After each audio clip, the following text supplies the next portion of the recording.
तेरा ही आसरा, हाजिर नाजिर जिंदा राम, तेरा ही आसरा।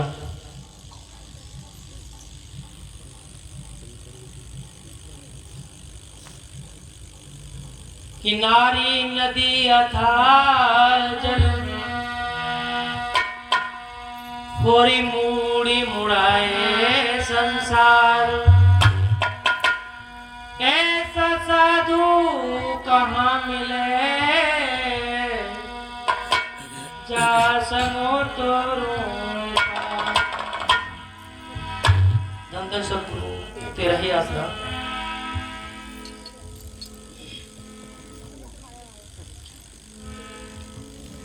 मेरी मान जा तेरा हो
मन एक चंचल बच्चा है।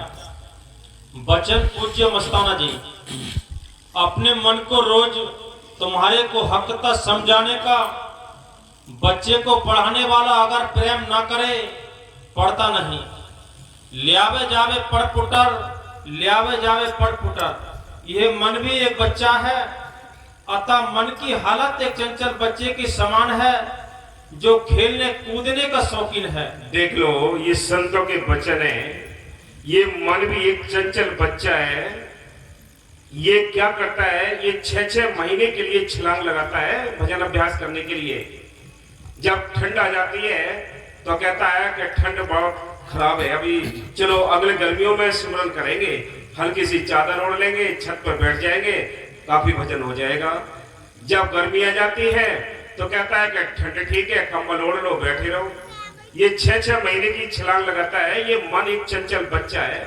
इस मन को, इसकी चौकीदारी करना, इसको समझाना ये आसान नहीं। कोई विवेकी सत्संग ही इस काम को करता है। ये मन जैसे बाहर बच्चे होते हैं, स्कूल में उसमें एडमिशन करा देते हैं, पहली क्लास 3 साल में पास होती है। क्यों होती है कि उस बच्चे को बिठालना, बोलना, आना, ले जाना, यानी किताबें लादना, ये काम कराया जाता है 1-2 साल तो, तब छोटा बड़ा सीखता है। ऐसे ही ये मन काल का एक लगाया हुआ छोटा एजेंट है।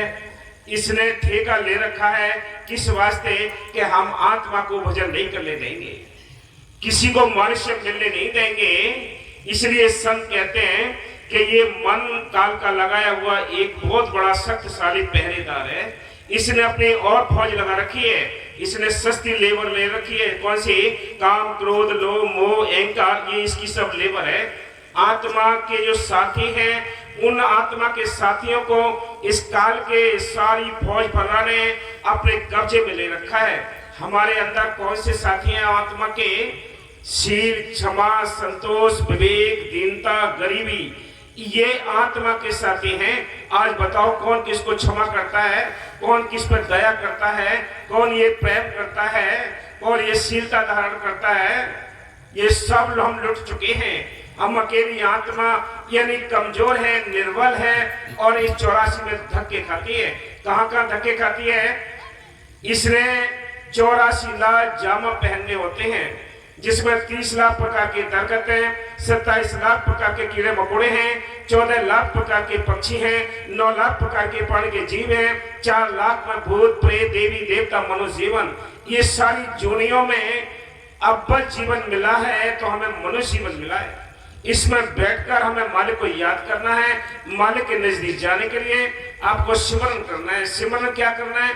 सिमरन करना है किसी चीज को हम याद करते हैं जो हम भूल चुके हैं। इसके बारे में संत कहते हैं कि सिमरन मार्ग सहज का सतगुरु दिया बताए, श्वास श्वास सिमरन करो, एक दिन गुरु मिल जाए। गुरु अंदर है, बाहर कोई गुरु नहीं। हम यहाँ ऊपर बैठ गए तो बड़े नहीं हो गए। ये एक व्यवस्था होती है, यानी साथ संगत को समझाने के लिए। हम तो वैसे ही नीचे बिठा दो तो हम वैसे ही हैं, ऊपर बैठे तो वैसे ही हैं, लेकिन मन ये शेयर नहीं करता कि ये मेरे से ऊंचा क्यों बैठा है। ये मन की चालाकियां हैं, मन के अंदर ये बीमारियां भरी पड़ी होती हैं। एक दूसरे से ईर्ष्या है, जलन है, नफरतें हैं भरी पड़ी हैं। आज देश देखो लड़ रहे हैं, सारा संसार परेशान है। आज कितना परेशान है, कितनी यानी जाने चल गई। बताओ कितने हमारे हाल बेहाल रोज देख रहे हैं लोग, टीवियों में देख रहे, न्यूज़ों में पढ़ रहे हैं। ये क्या है? ये काल के लगाए हुए दूत है। कोई किसी से छोटा नहीं हो सकता। अहंकार भरा पड़ा है। हाँ जी। और पढ़ना नहीं चाहता, तरह तरह के बहाने बनाकर स्कूल से भागता रहता है। ये तरह तरह के बहाने बनाता है। कहता है भाई हम थक गए, आज सुबह करेंगे भजन। सुबह होती है तो कह देता है कि आप शाम को करेंगे। ये बहाने बनाता है और ये सिमरन से भागने की कोशिश करता है। हाँ जी। इसी तरह मन की प्रवृत्ति बाहर मुखी है। ये 9 द्वारों में रहना चाहता है और इंद्रियों के भोगों से खेलने का शौकीन है।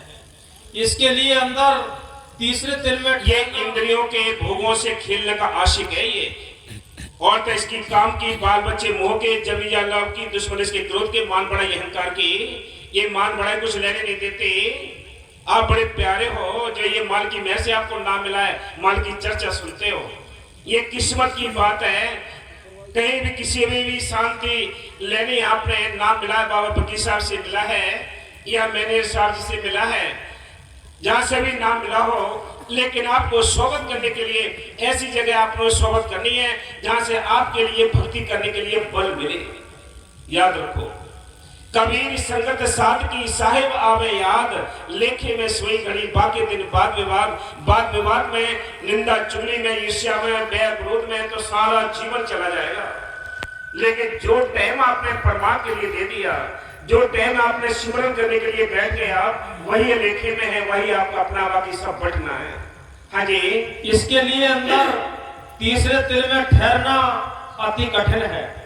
और ये तीसरे तिल में ये इतना चंचल है मन कि यह तीसरे तिल में आना बड़ा मुश्किल है। इसको ये तीसरे तिल में इसको ठहराओ बड़ा मुश्किल होता है। ये चंचल है। जैसे आप पानी के अंदर कोई पत्थर मार दें, आप जब पत्थर मारेंगे पानी में तरंगें पैदा हो जाती हैं। जब तरंगें पैदा हो जाती हैं तो आप उसमें अपनी शक्ल देखना चाहेंगे तो शक्ल देख नहीं सकते आप, जब तक वो पानी स्थिर नहीं होगा।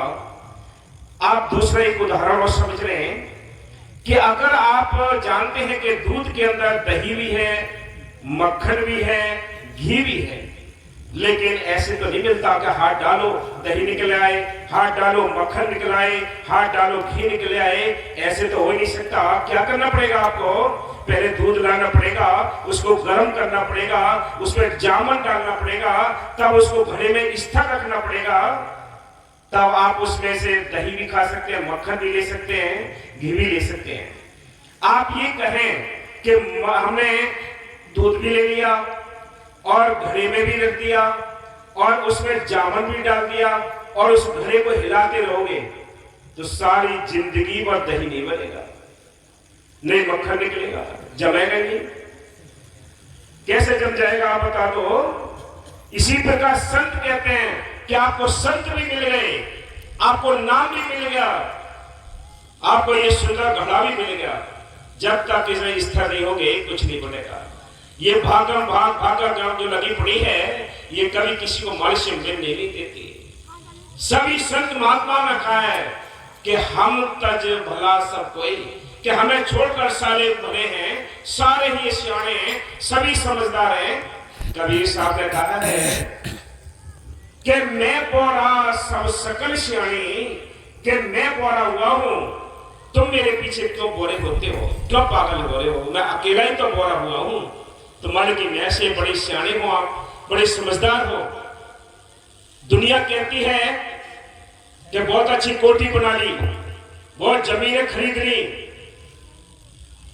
और बहुत सारे मान सम्मान के संसाधन इकट्ठे कर लिए, तो क्या कहते हैं उसको कहते हैं अकलमंद है, बहुत अकलमंद है, वही बड़ी तरक्की कर ली।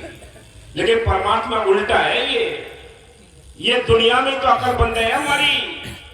जिसने सेवा कर ली, जिसने सिमरन कर लिया, संतों की सोबत कर ली, वो समझदार है, वो अकलदार है, उसकी अकल बंद नहीं। इसलिए संत कहते हैं हमारी सोच भी बढ़ सकती माता के।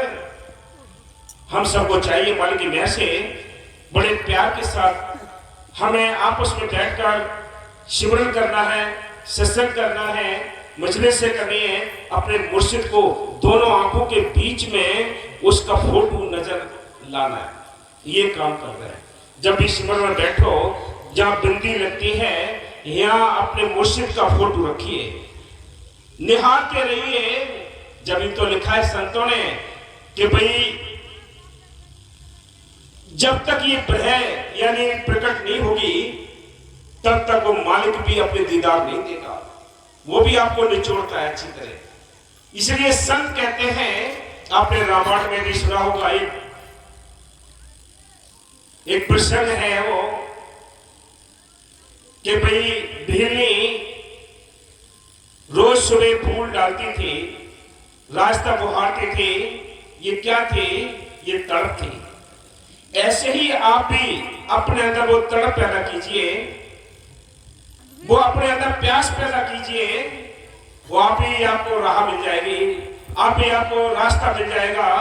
प्रेम करके तो देखो, वैसे नहीं मिला है संतों को। जितने संत महात्माएं कहा कि उस मालिक को जिन्होंने पाया है, फकीरों ने रो रो कर पाया है।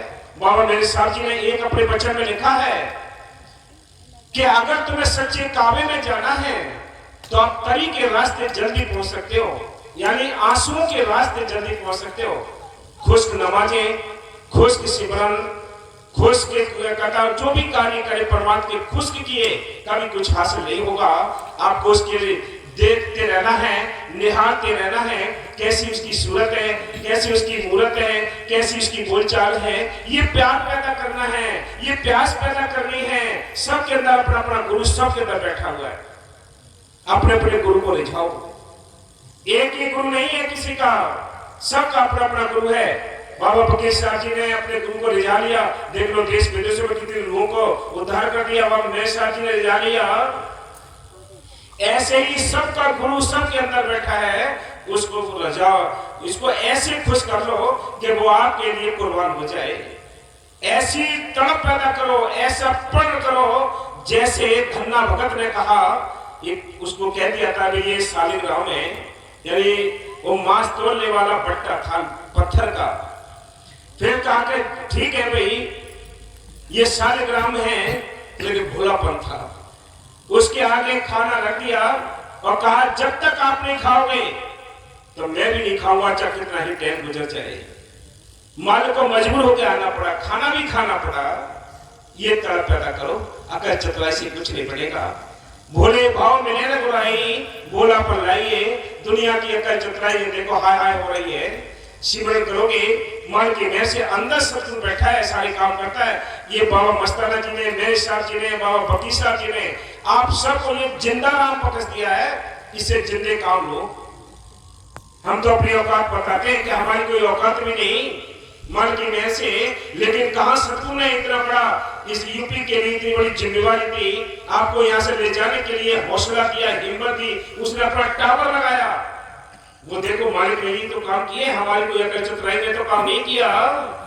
वो आप ही काम करता है, आप ये दारमदारी मेरा शत्रु, आप ही खेल खिलाड़ी हो। वो जंगल में मंगल करने वाला वो हाजर नाजर जिंदराम तुम्हारे अंदर रखा है घटना सूझत रही लाना कैसी जिंद तुलसी संसार को भय मोतिया बिंद मालिक अंदर है, हम उसकी तलाश बाहर करते हैं, इसलिए धोखे में टाइम गुजर गया। एक एक श्वास बड़ी कीमती है, एक एक श्वास के बारे में संत ने कहा है ये त्रिलोकी के मोल के समान एक एक श्वास है। आप बड़े भाग्यशाली हो जो आप सबको संत मिले हैं, नाम मिला है। दोनों काम करो, स्वार्थ भी करो, परमार्थ भी करो। सब ये नहीं कहते आपने जाति छोड़नी है, आपने धर्म छोड़ने हैं, आपने परिवार छोड़ना है, आपने बच्चे छोड़ने हैं, ये काम नहीं करने हैं। क्या करना है? अंडे मांस मछली छोड़ने हैं, नशे किसी प्रकार के नहीं करने, चाल चलन शुद्ध रखने हैं। फिर देखो नाम जब बहुत सारे काम करने वाला जिंदा राम तुम्हारे अंदर रखा है। उसने पहले द्रौपदी की लाज रखी, मीराबाई को बचाया, प्रहलाद को बचाया, कितने काम किए हैं उसने, कहां तक गिनाए उसके काम। वो अपने भक्तों के संतों के सबके काम करता है। हाँ जी, काम काज का बहाना बनाता है, कभी थकावट का, कभी आलस्य का, कभी बीमारी का। ये मन है, इस मन की चंचलता है, ये सबके साथ है। इस मन की ना कोई जाति है, ना इसका कोई धर्म है, ना इसका कोई भी संप्रदाय है। ये सबके साथ, जिसके साथ ये बिगड़ जाता है उसको भंगी बना देता है। भंगी कोई जाति से भंगी नहीं होता, जाति से भंगी नहीं होता। जिसकी मत भंग है वो भंगी सभी है। जो अंडे मांस मछली खाते हैं, जो उल्टे काम करते हैं, उनकी मत भंग हो चुकी है। इसलिए संत कहते हैं, एक रविदास जी हुए, उन्होंने लिखा है अपने वचन में कि मेरी जाति भी ओछी थी, मेरे कर्म भी ओछा, लेकिन माल की दया ने मुझे कहां से कहां पहुंचा दिया कि जात भी ओछी, कर्म भी ओछा, ओछा कसब हमारा, नीच से प्रभु ऊंच कियो कहे रविदास हमारा। चमार कौन है? इस वाणी के अंदर सब एक चमड़े के अंदर कह रहे हैं, सभी चमड़े के अंदर कहते हैं, बिना चमड़े वाला इंसान बता दो कौन है। इसलिए संत कहते हैं ये जब पैदा होता है जीव तो इसके चार नाम तो पहले करके आते हैं, जेली, चोर, चमार, पशु। ये चार नाम इसके पहले से ही गर्भ के अंदर से आते हैं। बोलो, ये चमार क्यों है? सभी चमड़े के अंदर है, जो चमड़े के शरीर से निकलकर जिसने अभ्यास करके अंदर वाले को देख लिया वो इस चमड़े से बाहर हो गया। इसलिए संत कहते हैं, और क्या कहते हैं वो, यानी जेली, तू जेली है इस काल की देश में फंसा पड़ा है। जेली चोर है, तू माल से वादा कर गया, तू ये श्वासों की चोरी कर रहा है। तू चमार है, इस चमड़े के अंदर कैद है। हम अपने और नजरों से देखते हैं दुनिया को, सारे एक ही हैं। किसको बुरा माने? बुरे तो हमारे अपने कर्म है, ये कर्मों का लेखा बुरा है।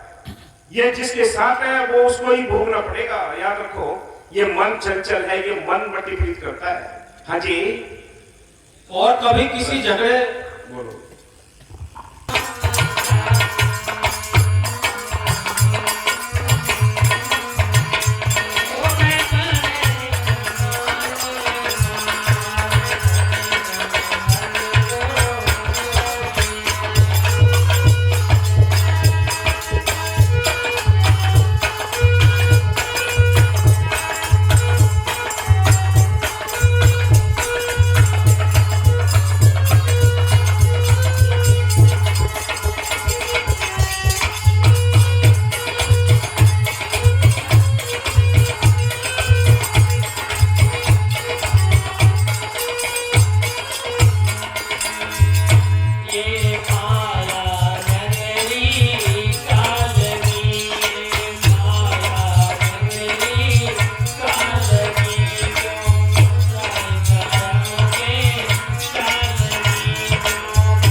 ये तीन प्रकार के कर्म सबके साथ हैं। कर्म जो हम साथ लेकर आते हैं, एक क्रियामान कर्म जो यहाँ मौके पर करते हैं, एक संचित कर्म जो होते हैं, संचित कर्म होते हैं वो काल रिजर्व कोटे में मोटे मोटे कर्म छांट के रख लेता है। कभी कभी ऐसी घटनाएं हो जाती हैं कि हमें यानी कोई हमने जुल्म भी नहीं किया हो और मन की वजह से उसकी सजाएं मिलती है हमें, वो क्या है?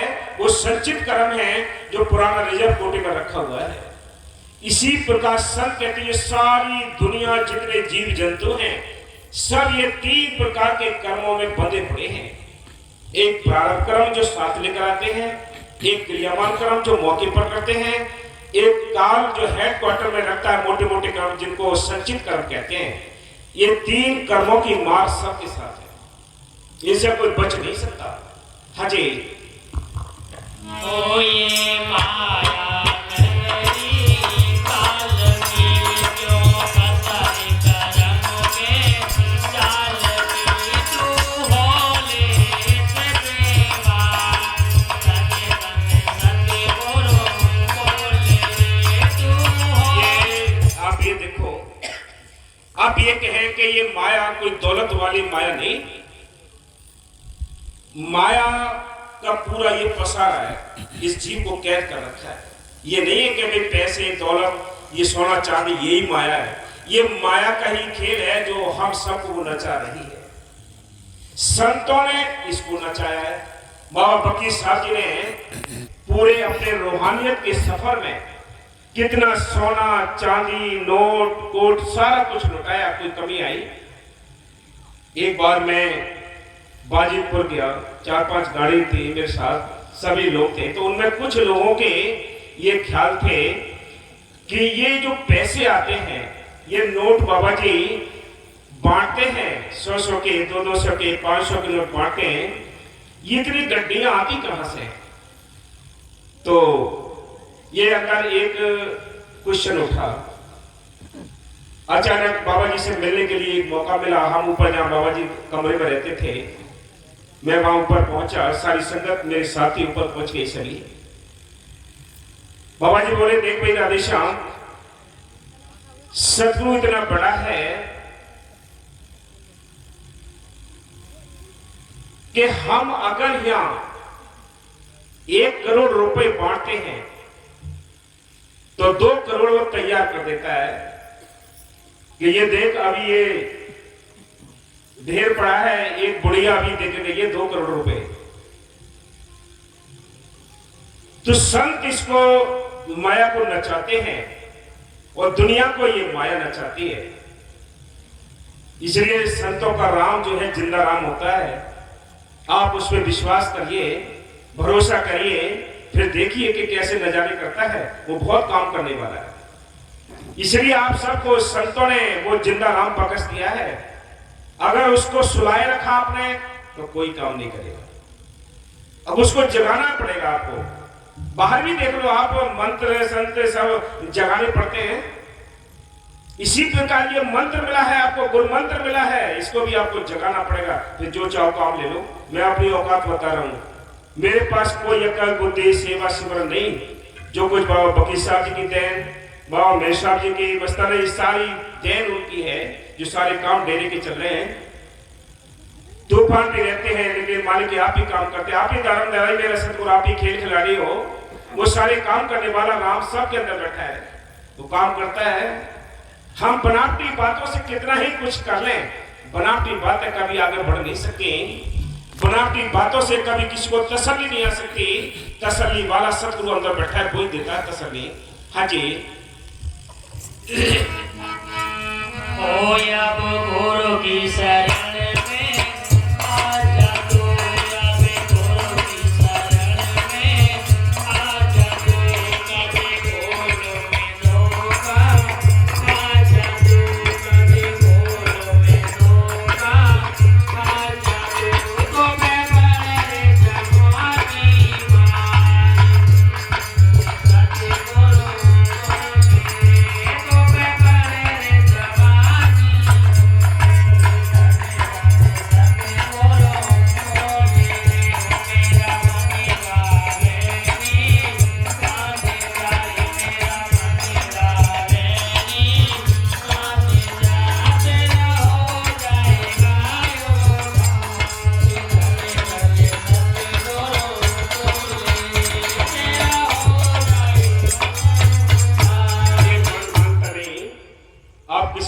वाले से कहो कि तू बीड़ी छोड़ दे, तो कहता है कि क्या करूं, छोड़ती नहीं, बहुत ही कोशिश करते हैं, क्या पेट फूल जाता है, कि ये बीमारी हो जाती है, अनेक प्रकार के बहाने बनाता है मन। लेकिन इससे पूछा जाए, ए मन, ये दोनों उंगली के बीच में बीड़ी हमने तो फंसाई है, दोनों उंगली आप अलग कर दीजिए, अपने आप बीड़ी नीचे गिर जाएगी। यानी प्रण कर लीजिए, आप प्रण कर लीजिए, आज ये बीड़ी छूट जाएगी, दारू छूट जाएगी, पूरे तरफ सब छूट जाएंगे। लेकिन हम प्रण नहीं करते, हम सोचते हैं धीरे धीरे छोड़ेंगे, और चिपका भी रखी है बीड़ी उंगलियों के बीच में, और कहते हैं धीरे धीरे छोड़ेंगे, कभी भी नहीं छोड़ेंगे, जन्म छूट जाएगा लेकिन ये चीजें छूटेंगी नहीं। ये प्रण करना पड़ेगा आपको, ये दोनों उंगली अलग करनी पड़ेगी आपको, तब छूटेगा। ये मन बड़ा बैरूपिया है, इस मन ने बड़े बड़े राजा महाराजा, बड़े बड़े ऋषि मुनियों को मिट्टी में मिला दिया। हमारी क्या औकात है? अगर सतगुरु या संतों का दया में हमारा हाथ है तो बच सकते हो, नहीं तो काल की नगरी है, जिधर देखोगे उधर ही काल का है। हाँ जी। हो मेरा मानेगा